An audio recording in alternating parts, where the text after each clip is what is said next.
Alexander Galitsky. Can I please have a warm applause?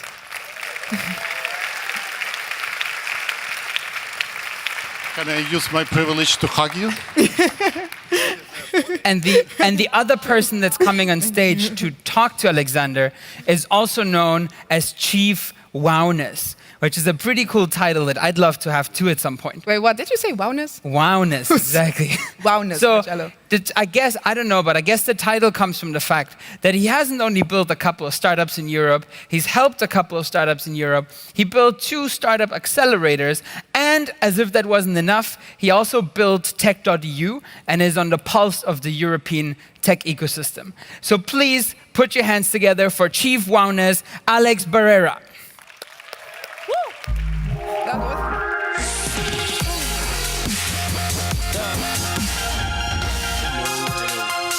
So I just need to keep up the mood because I'm the Spaniard in the room, so I want to hear very loud. Good afternoon, Seedstars. Once again, I'm Spaniard. Good afternoon, Seedstars. Let's try a third time. I think you're not there. Good afternoon, Seedstars. There we go. Well, pleasure being here. So Sasha, thank you very much for joining us here. So you've done many things, among chief one being an entrepreneur in a moment where it was quite hard to be an entrepreneur. So I would love you to share a little bit of what are your insights. How was it to be an entrepreneur when you started? How do you compare it to most of the entrepreneurs that we have here? How has that changed, and how hard was it then? How hard is it now? How do you see the changes there? No, first of all, I became entrepreneur when I was 14. So I wanted to play guitars and to impress girls, yes, with my friends. And you can still do that. Sometimes, yes. So, but to impress or play, I don't know. But point is that we started to do it was Soviet Union, and it was impossible to build private companies. But we started to build guitar better than we play, yes. So, and we sold like dozens of guitars, I don't know, around 30, and started to make money more than our parents, and was arrested, of course, since it was illegal. So after this, I did not do anything in entrepreneurship till 90s, since I was involved in defense work in space industry. And after this, it was happened that I brought to space IP protocol to some mission, and after this, met guys from Silicon Valley, and they told, can you build radio 8211 protocol? So, and I didn't understand anything in entrepreneurship. I just decided, okay, we will build it. And we built this in half of a year, PCMCI radio, which was introduced to market only in 1996 or something, in name Wi-Fi. And I didn't know what to do with this radio. US intelligence knew more, so they started to hunt me that I will sell this to terrorists, and bought everything from us in 1992, and it was my first money. So I didn't understand what mean entrepreneurs this time, since I look on investors as that in Russia we call spekulanti.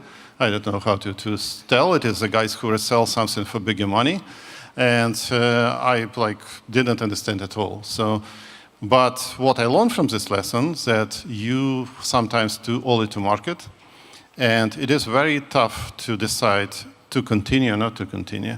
So, and you're lucky if you have ability to sell technology, but main important stuff you need to see on the course. You need to learn market. Second, my lesson was to build VPN. It was more lucky case, since you need to know what people want. You need to understand problem. And that is lack of Eastern Europe, actually, in many places in emerging markets, that people don't know what actually market require. Possibly it is interesting to ask your friends, but when you build B2B business, you don't know actually the problem.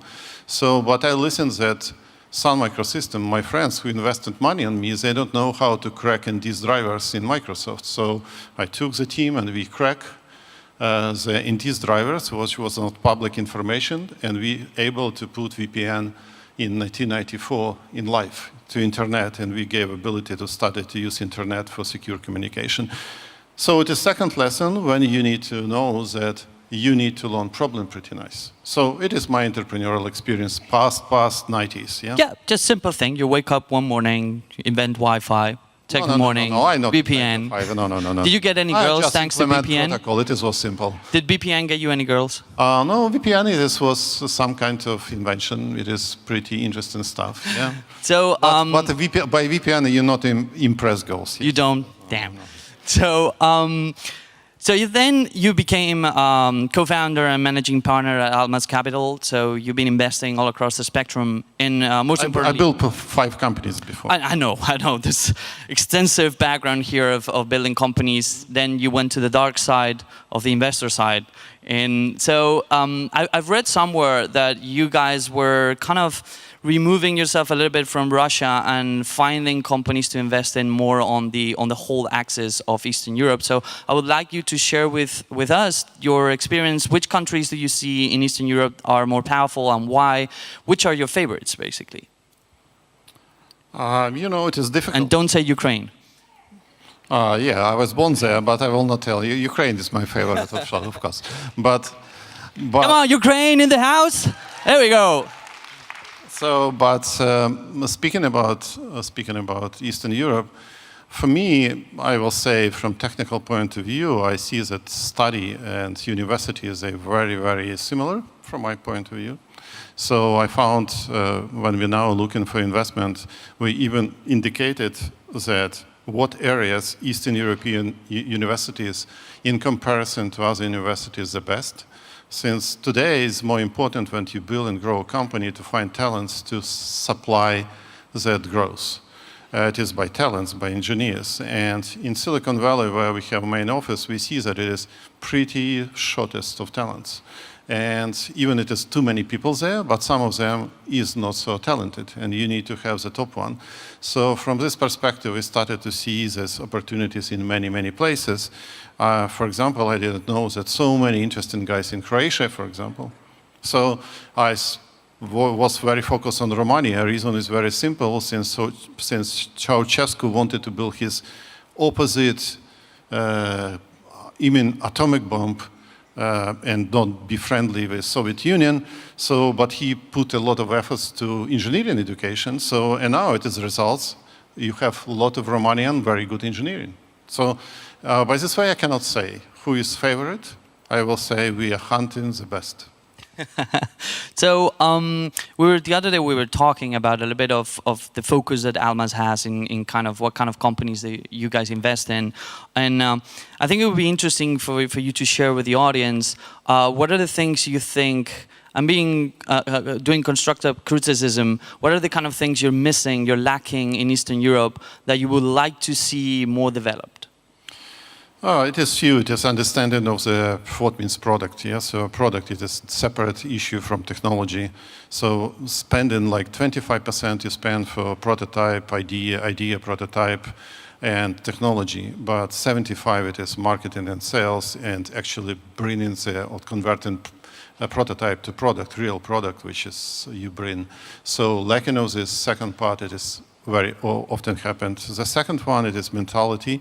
The mentality is to build profitable companies, since you're not sure that you will raise next round, in comparison to put a lot of attention to growth. It is a difference between American mentality and general European mentality, is that somebody building to grow, some building companies for, let's say, for profitability. It is two major areas. The other stuff, I think it is cool. So, good guys. In a way, we were before talking about how do companies tend to do that transition, the change in mentality. What is the hardest thing for them when they transition from a local company to trying to build the global growth part? So my thought that if you would like to build a global company, you need to be global immediately. So, and reason for this is very simple. US represent 40%, 45% in at least in IT when you have established market. It is what is actually acquiring. Europe 30% for fragmented Europe, and the rest of the world is divided as last. But when technology just started to emerge, US getting 80%, 90% of sales. So you started some company, let's say in cloud or, I don't know, in artificial intelligence here, and you didn't move yourself immediately to global market and started to sell on the US market, you miss an opportunity and missing competition. It is my belief for all these years. So very quickly, last question. If you had to pick 3 industries or 3 verticals that every time you hear a company that is working on that space, you go like, oh my God, I'm touching myself, which 3 would those be? Actually, we have 4. 4, good. My favorite is cybersecurity. That artificial intelligence application for blockchain and data mining for any application. So. Do we have any of those companies in the house? Raise your hands. Come on, anyone that... Oh, we have some guys there. Okay, well, I believe you have to catch a flight. So, Alexander, Sasha, thank you so much for joining us on stage. Please, huge applause for Sasha. Oh, thank you.